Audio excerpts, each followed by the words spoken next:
Hey, happy Thanksgiving, guys. This indeed is a wonderful Thanksgiving. We got all my kids here and the grandkids, and it's wonderful. And of course I got Snoopy and Billet, and that's not Rustler, that's a worthless cat. She was a good cat at first, but now she doesn't take care of a kitten. There's Rustler over there, eating some of the carcass from the turkey. I was very remiss in my video about the 10,000 subscribers that I didn't have anything about Snoopy in there. I feel bad about that. We'll remedy that later. A little chilly and windier today. Yesterday we were out in t-shirts. It was about 70 degrees. But the wind blew us some cold air in last night. It's pretty chilly. But just wanted to wish you a happy Thanksgiving. And got a little bit of footage from our Thanksgiving celebration. We had, I don't know, 80 or 90 people there at least, if not 100. And good eats. Real good eats and good desserts too. Got to talk with Cousin Al. He's always a hoot to talk to. I should have videoed some of that, but we didn't think about it till it was too late. Anyway, take a look.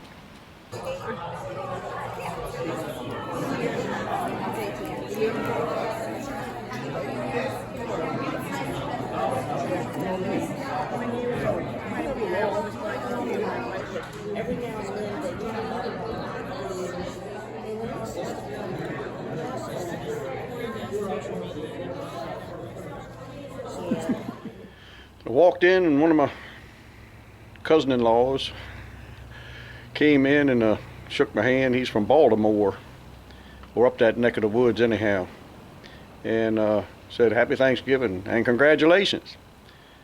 I said, congratulations for what? He said, for getting your 10,000 subscribers. I said, oh gosh, if my family knows about this, I'm in trouble.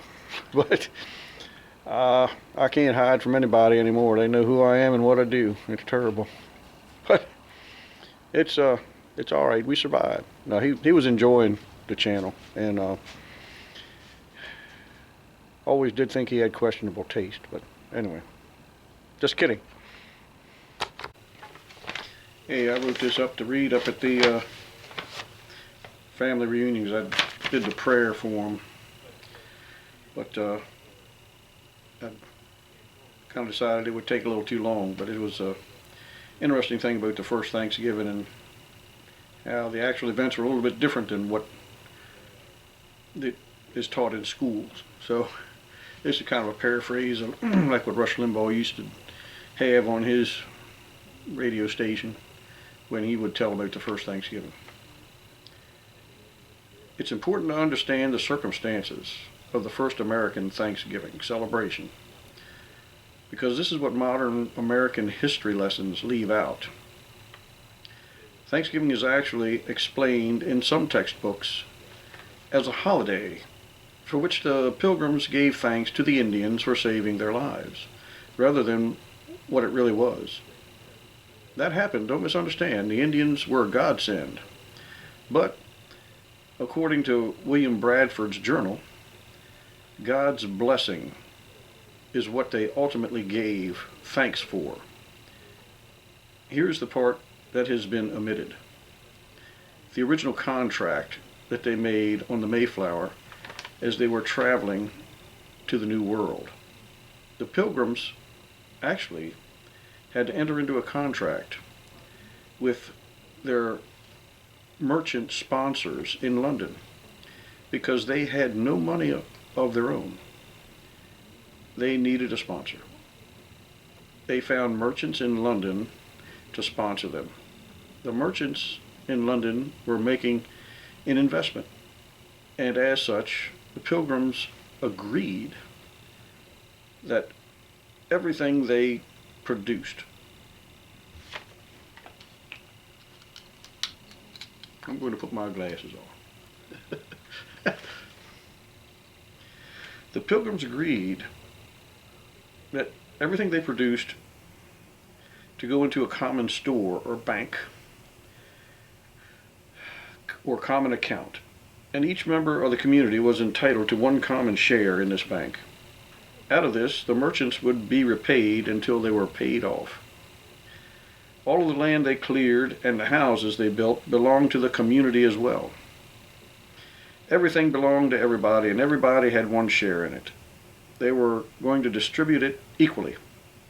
That was considered to be the epitome of fairness. Sharing the hardship burdens and everything like that. Nobody owned anything. It was a commune. It was the forerunner to socialism and the communes we saw in the 60s and 70s. Bradford, who had become the new governor of the colony, recognized that it wasn't working. It was costly and destructive. His own journals chronicle the reasons it didn't work. To fix this, Bradford assigned a plot of land to each family to work and manage as their own. He got rid of the whole commune structure and assigned a plot of land to each family to work and manage. And whatever they made, however much they made, was theirs. They could sell it, they could share it, they could keep it, whatever they wanted to do. What really happened is they turned loose the power of a free market after enduring months and months of hardship, getting settled, and then the failure of the common account from which everybody got the same share. There was no incentive for anybody to do anything. And as is human nature, some of the pilgrims were lazy, and others busted their rear ends. It didn't matter because even the people that weren't very industrious got the same as everyone else. Bradford wrote about how this just wasn't working. What Bradford and his community found was that the most creative and industrious people had no incentive to work any harder than anyone else. While most of the rest of the world has been experimenting with socialism for well over 100 years, trying to refine it, perfect it, and reinvent it, the Pilgrims decided early on to scrap it permanently because it brought out the worst in human nature. It emphasized laziness. It created resentment. Bradford wrote, "For this community was found to breach much confusion and discontent, and retard much employment that would have been to their benefit and comfort. For young men that were most able and fit for labor and service did repine that they should spend their time and strength to work for other men's wives and children without any recompense, without any payment. That was thought injustice. Why should you work for other people who wouldn't even work for themselves? What's the point? It's like the good book says, if any should not work, neither should they eat." The Pilgrims found that people could not be expected to do their best work without incentive. So what did Bradford's community try next? They unharnessed the power of good old free enterprise by invoking the undergirding capitalistic principle of private property. Every family was assigned his own plot of land to work and permitted to market its own crops and products. And what was the result? This had very good success, wrote Bradford, for it made all hands, everybody, industrious. So as much more corn was planted than otherwise would have been. In no time, the Pilgrims found they had more food than they could eat themselves. So they set up trading posts and exchanged goods with the Indians. The profits allowed them to pay off their debts to the merchants in London. And the success and prosperity of the Plymouth settlement attracted more Europeans and began what came to be known as the Great Puritan Migration. The word of the success of the free enterprise Plymouth colony spread like wildfire, and that began the Great Migration. Everybody wanted a part of it. Unleashing the industriousness of all hands ended up producing more than they could ever need themselves. So trading posts began selling and exchanging things with the Indians. And the Indians, by the way, were very helpful. Puritan kids had relationships with the children of the Native Americans that they found.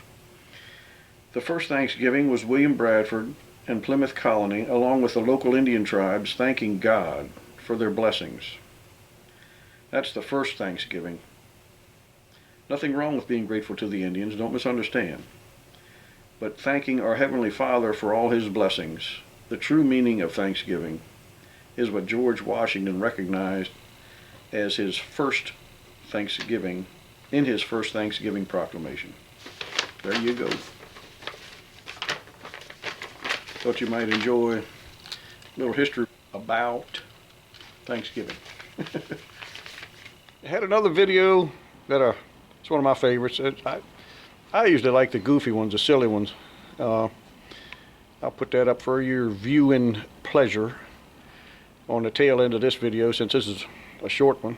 And after all, who wants to sit there watching video of me stuffing my face at the Thanksgiving table? But anyhow, it was called Bad Day on the Farm. We'll tack that up there and take a look at it. I thought it was fun. Anyway, hope you all have a great evening, and we'll see you tomorrow. I got a good video tomorrow, real good one. Be sure you tune in, hit the like and subscribe and all that kind of good stuff, and leave me a tremendous comment telling how stupendous and wonderful and enthralling and absolutely the most amazing thing you ever saw, all that kind of stuff. Anyhow, or you could tell the truth, but that doesn't help me as much. Anyway, catch you later. Bye. Some days it don't pay to get up.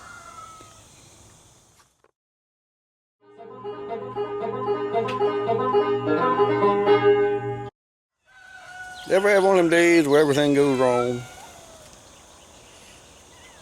Where you knew it was going to be a bad day because you woke up on the wrong side of the bed. When I say the wrong side, I mean the underside. Oh! And number Oh! Ah, my eggs are burning!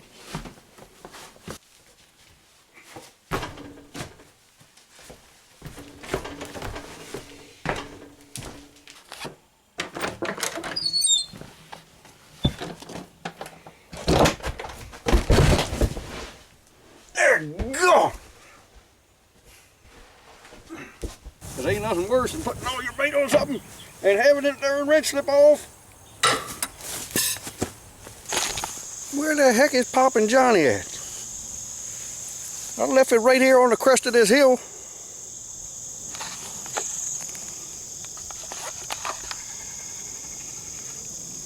Snoopy!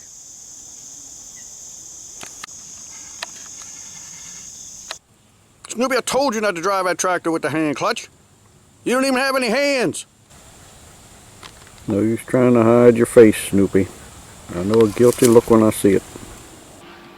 Your hay cutter breaks right when there's going to be a long stretch of good weather, and you can't cut it.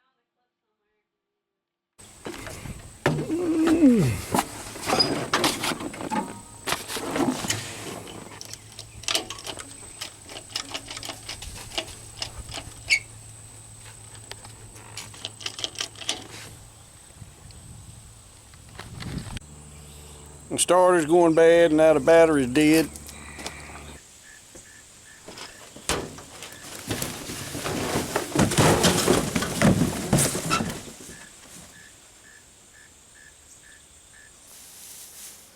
I just gotta throw these few bales up there and stack them.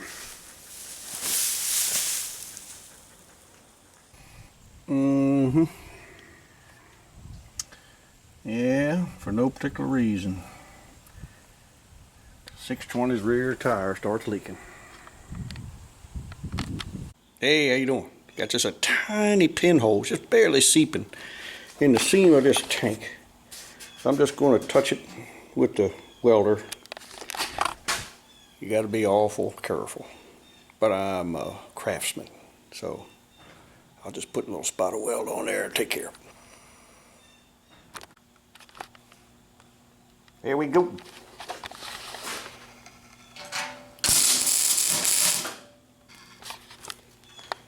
Uh-oh.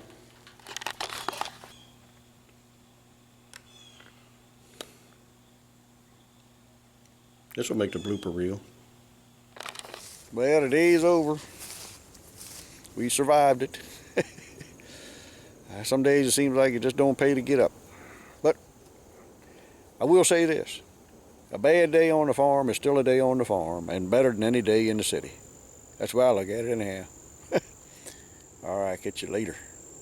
Hey, hit that like button if you can figure out how.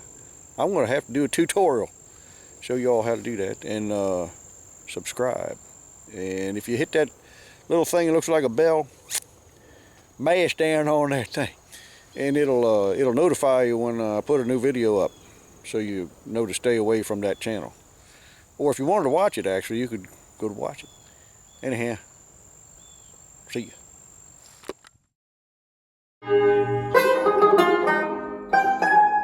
We had enough of a breakdown on the cutter that, well, I thought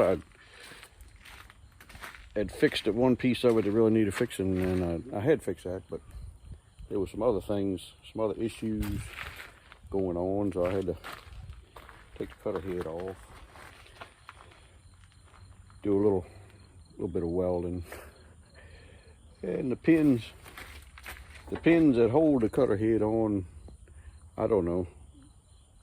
Would you think about replacing that pin? I'm giving it some serious thought. I might put a new one in there. The other one ain't quite as bad. I might, I think I may replace them. Don't tell nobody though.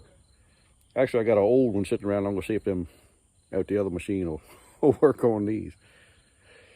Anyhow, we're just gonna do a little repair work. That's what it looks like without.